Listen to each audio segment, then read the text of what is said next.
ସଂସାର ସହିତ ସାଂସାରିକ ଲୋକମାନଙ୍କ ସହିତ ଅଶୁଚି ଲୋକମାନଙ୍କ ସହିତ ଯେ ପର୍ଯ୍ୟନ୍ତ ଆମର କିଛି କନେକ୍ସନ ଲିଙ୍କ କି ସମ୍ପର୍କ ନାହିଁ ଆମ ଭିତରେ ପ୍ରବେଶ କରିବାର ସୁଯୋଗ ସୈତାନକୁ ନାହିଁ ନଥିବ। କିଛିଟା ଲିଙ୍କ ମିଳିଗଲା ସେ ଦେଇକି ତ ପ୍ରବେଶ କରିବ। ସେଥିପାଇଁ ଆପଣ ମାନଙ୍କର ବିବାହ ଗୁଡିକ ଟିକେ ପବିତ୍ର ଥାଉ ବୋଲି କହିବାର କାରଣ କଣ? ଆପଣ ମାନେ ଭଲ ଥିବେ କିନ୍ତୁ ଆପଣ ଯାହାକୁ ବିବାହ ହେଇଛନ୍ତି ସେମାନଙ୍କ ଆଡରୁ ସ୍ପିରିଟ୍ସ ଟା ପଳେଇ ଆସିବେ। ଯଦି ସେମାନେ ପ୍ରଭୁଙ୍କୁ ପାଇନଥିବେ, ଯଦି ସେମାନେ ଦେବକୁ ପୂଜକ ହେଇଥିବେ, ଯଦି ସେମାନେ ଖ୍ରୀଷ୍ଟିଆନ ହେଇଲେ ମଧ୍ୟ, ଯଦି ସେମାନେ ଅନ୍ୟ ସଂସାରିକ ଲାଭ ଜୀବନ ଯାପନ ଯଦି କରନ୍ତି, ଠିକରେ ପରିତ୍ରାଣ ପାଇନାହାନ୍ତି, ପବିତ୍ରୀକୃତ ହେଇନାହାନ୍ତି, ତ ଆପଣଙ୍କର ଜୀବନରେ ଅସୁଚିତ ପ୍ରବେଶ କରିବାର ଲିଙ୍କ ଟା ଗୋଟେ ଅଲରେଡି ମିଳିଗଲା କି ନାହିଁ?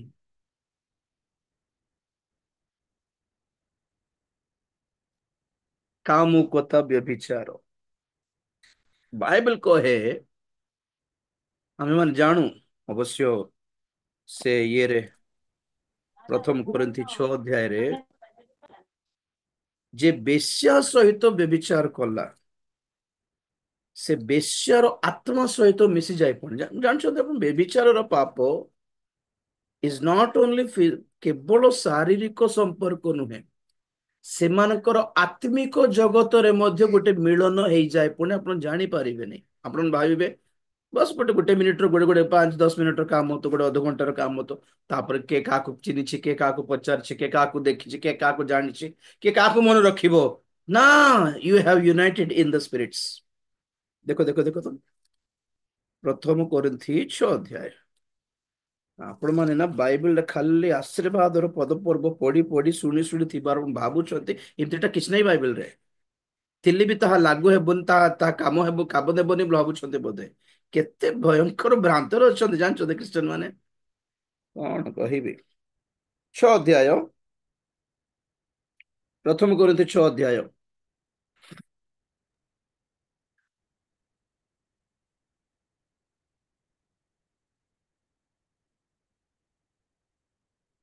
15 ପଦରୁ ଟିକେ ପଢୁନ। ତୁମ୍ଭମାନଙ୍କ ଶରୀର ଯେ ଖ୍ରୀଷ୍ଟଙ୍କ ଅଙ୍ଗ ସ୍ୱରୂପ, ଏହା କି ଜାଣ ନାହିଁ? ତେବେ ମୁଁ କଣ ଖ୍ରୀଷ୍ଟଙ୍କ ଅଙ୍ଗ ଘେନିଯାଇ ବେଶ୍ୟାର ଅଙ୍ଗ କରିବି? ତାହା କେବେ ହିଁ ନ ହେଉ। କିମ୍ବା ଯେ ବେଶ୍ୟା ସହିତ ସଂଯୁକ୍ତ ହୁଏ ସେ ତାହା ସହିତ ଏକ ଶରୀର ହୁଏ। ଏହା କି ତୁମ୍ଭେମାନେ ଜାଣ ନାହିଁ? କାରଣ ଉକ୍ତ ଅଛି, ସେ ଦୁହେଁ ଏକାଙ୍ଗ ହେବେ। ହୁଁ। କିନ୍ତୁ ଯେ ପ୍ରଭୁଙ୍କ ସହିତ ସଂଯୁକ୍ତ ହୁଏ ସେ ତାହାଙ୍କ ସହିତ ଏକ ଆତ୍ମା ହୁଏ। ବ୍ୟଭିଚାର ଠାରୁ ପଳାୟନ କର। ମନୁଷ୍ୟ ଅନ୍ୟ ଯେ କୌଣସି ପାପ କରେ ତାହା ଶରୀରର ବହିର୍ଭୂତ, କିନ୍ତୁ ଯେ ବ୍ୟଭିଚାର କରେ ସେ ଆପଣା ନିଜ ଶରୀର ବିରୁଦ୍ଧରେ ପାପ କରେ। ବାସ୍ ବାସ୍, ଅବା ଗୋଟେ ମିନିଟ ଗୋଟେ ମିନିଟ। ଧରନ୍ତୁ ପୁରୁଷଙ୍କ ପଛରେ 10ଟା ମନ୍ଦାତ୍ମ ଅଛି, ସ୍ପିରିଟ୍ସ ଟା ଅଛି, ଆଉ ସେ ସ୍ତ୍ରୀ ଲୋକ ପଛରେ ଗୋଟେ 25ଟା ମନ୍ଦ ଆତ୍ମା ଅଛି। ଏମାନେ ଯେତେବେଳେ ସମ୍ପର୍କରେ ଆସନ୍ତି ସ୍ପିରିଟ world ୟୁନାଇଟ ହୁଏ, ଆତ୍ମା ଜଗତରେ ଏକ ୟୁନିଟି ପଳେଇ ଆସେ। ତ ଆର 10ଟା ସ୍ପିରିଟ ଆଉ ଆର 35ଟା, ସରି 25ଟା ସ୍ପିରିଟ ମିଶିକି 35ଟା ସ୍ପିରିଟ ଦି ଜଣଙ୍କ ଉପରେ ରାଜତ୍ୱ କରିବେ। କିଏ ମୁକ୍ତ କରିବେ ଏମାନଙ୍କୁ କୁହନ୍ତୁ ତ ଏଥର? ବ୍ୟଭିଚାର ପାପ କର ନାହିଁ ବୋଲି କହିବାର 10 ଥର, ଏତେ ଥର ବାଇବଲରେ କହିବାର ରିଜନ କଣ? ମାନେ ସେଇ ଫାନ୍ଦରୁ ମୁକ୍ତ ହେବାଟା ଏତେ ସହଜ ବି ନୁହେଁ। ହେଁ, କେଡେ ଈଶ୍ୱରଙ୍କର ଦୟା, କେଡେ ଈଶ୍ୱରଙ୍କର ଅନୁଗ୍ରହ ନ ପାଇଲେ ସେଥିରୁ ମୁକ୍ତ ହେବାଟା କଷ୍ଟ ପୁଣି ଆଜ୍ଞା, ଜାଣିଛନ୍ତି? କେଡେ ଫାଇଟ କରିବାକୁ ପଡିବ, କେତେ ବଡ ଯୁଦ୍ଧ ଏଟା। ନିଜକୁ ଅଶୁଚି କରିବାଟା।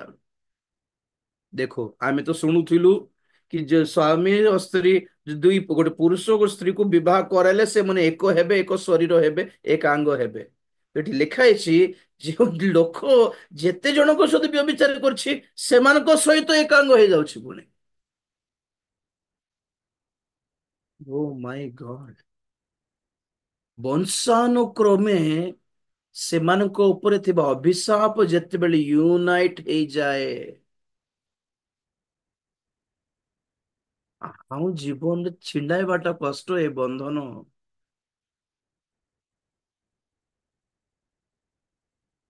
Maximum point of no return ବୋଲି କୁହନ୍ତି, ପଏଣ୍ଟ ଅଫ ନୋ ରିଟର୍ନ ମନେ ରଖନ୍ତୁ। ଏମିତି ଲୋକମାନଙ୍କୁ କଣ ପ୍ରଭୁ କ୍ଷମା କରିପାରିବେ ନାଇଁ କି? ପାରିବେ, କାହିଁକି ପାରିବେ ନାହିଁ?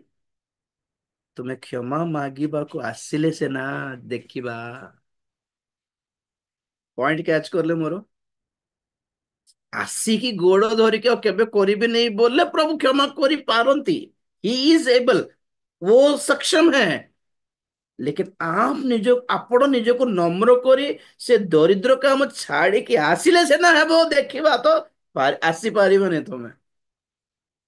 से पापर एते मजारे मस्त ହେଇକି ଥିବ ଯେ ଆଉ ଜନ୍ମ ସେଟା ପାପ ବୋଲି ମାନୁ ନଥିବ।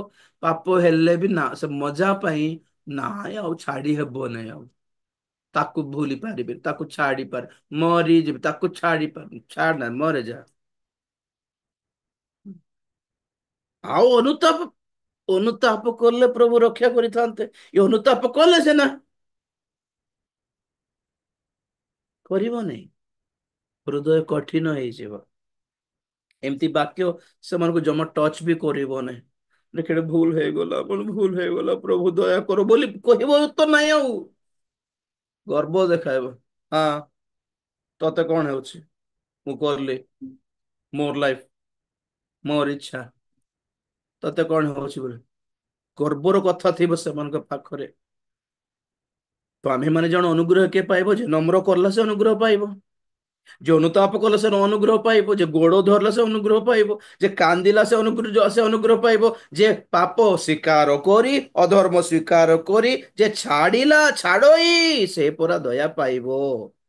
ଦୟା ପାଇଲା ପରି, ଅନୁଗ୍ରହ ପାଇଲା ପରି, କ୍ଷମା ପାଇଲା ପରି ତା ଭିତରେ ଜମା ଗୋଟେ ବି ଆଟିଟ୍ୟୁଡ ବାହାରିବନି। କାରଣ ତା ପଛରେ ଥିବା ସ୍ପିରିଟ୍ସ ମାନେ ଏତେ ପାୱାରଫୁଲ ହେଇଯାଇଥିବେ ତା ପଛରେ।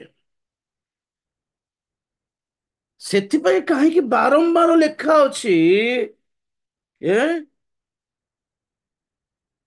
ଗୋଟେ ବ୍ୟଭିଚାର ଠାରୁ ପଳାୟନ କର।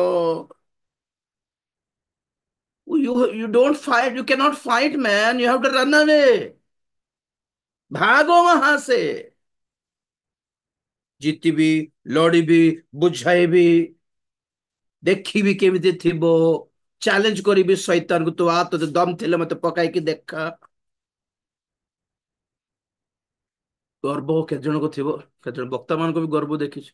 ଏ ଶୈତାନ ଷ୍ଟେଜ ମିଟିଂ ସରିଲା ପଛରେ ଥିବେ ବକ୍ତା ମାନଙ୍କର ରୁମ ରେ ବ୍ୟଭିଚାର ସବୁ ଚାଲିଥିବ। ଶୈତାନ ଏତେ ଓଭର ଆକ୍ସନ କରିବାର ନାହିଁ ଷ୍ଟେଜ ଉପରଠୁ। ନମ୍ର, ଆମର ପାୱାର ଆମେ ନୁହଁ ଆଜ୍ଞା। ଆମର ବଳ ଆମର ପ୍ରାର୍ଥନା ନୁହେଁ, ଆମର ବଳ ଆମର ଉପବାସ ନୁହେଁ, ଆମର ବଳ ଆମର ବାକ୍ୟର ଜ୍ଞାନ ନୁହେଁ ଆଜ୍ଞା। ଆମର ବଳ ପରମେଶ୍ୱରଙ୍କର ଲୁଚିବାର ସ୍ଥାନ ଭିତରେ ଯାଇକି ପଶିବାର, ଭିତରେ ପଶିବାର ଆଜ୍ଞା।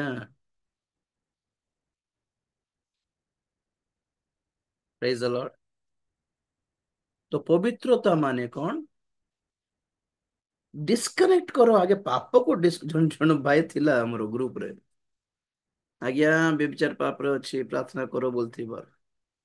तू व्यभिचार पाप रे थिल तू अनुताप कर कि तू बाहरी बना लोक दुनिया सारा प्रार्थना करथिबो कि तोन पे एटा कोठी कर प्रार्थना रिक्वेस्ट एटा। जब आपके हाथ में सांप है, सांप मोर हाथ रे सांप धरी की आज्ञा हम हाथ सांप रो जो रक्षा करंतु बोला आपण कोन कहबे? तू धरी के हमको कोन डाकुछ? तू छाड़नु। ଆପଣ ଛାଡିବା ଜିନିଷ ଦୁନିଆ ଲୋକ କାହିଁକି ପ୍ରାର୍ଥନା କରିବେ କୁହନ୍ତୁ ତ? ଯୋଉ ଯଦି ସାପ ଆପଣଙ୍କୁ ଧରିଛି ମାନେ ଲୋକମାନେ ଆସିକି ରକ୍ଷା କରିବେ। ଆପଣ ଯଦି ଧରିଥିବେ ଲୋକମାନେ କାହିଁକି ଆସିବେ? ଆପଣ ମାନେ ଯଦି ଖସି ଯାଇଥିବେ ଲୋକମାନେ ଆସିକି ଉଠେଇବାରେ ରେ ପଡିଗଲେ ଆଜ୍ଞା ବୋଲି। ଆପଣ ଯଦି ନିଜେ ଡେଇଁବେ ତ ଲୋକମାନେ କାହିଁକି ଆସିବେ?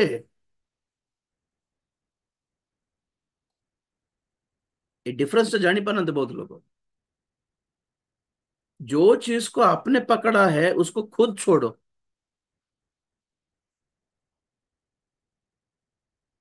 मजा लगुच बोली छाड़ू नथिबे। सिगरेट मजा लगुथिबो, मद मजा लगुथिबे, बिचार मजा लगुथिबो। आउ एपटे माँ तांकर माँ बुझाउथिबो, तार बापा बुझाउथिबे, रे सेमती करना रे, पास्टर बुझाउथिबे, ये कौन कहउथिबे, अगर मजा लगुथिबो ये छाड़िबोनी पड़े जे। ଆପଣ ପ୍ରାର୍ଥନା କରନ୍ତୁ ଆगे ମୋ ପାଇଁ। ଆଉ ଯଦି ଆପଣଙ୍କ ପ୍ରାର୍ଥନାରେ ଦମ ଥିବ, ଆଉ ପ୍ରଭୁ ମୋର ଜୀବନରେ ମୋର ହୃଦୟ ଟିକେ ଅଟୋମେଟିକଲି ଟିକେ ଟିକେ ମ୍ୟାଜିକ ଟିକେ କଲେ, ଆଉ ମତେ ବୋଧେ ଆପେ ଆପେ ତା ପ୍ରତି ଘୃଣା ଲାଗୁ, ହେବନି ଆଜ୍ଞା। This is Nata the we. ଭାବୁଛନ୍ତି ଲୋକମାନେ ପ୍ରାର୍ଥନା କରିଦେଲେ ମୁଁ ପରିବର୍ତ୍ତନ ହେଇଯିବି, ସେଥିପାଇଁ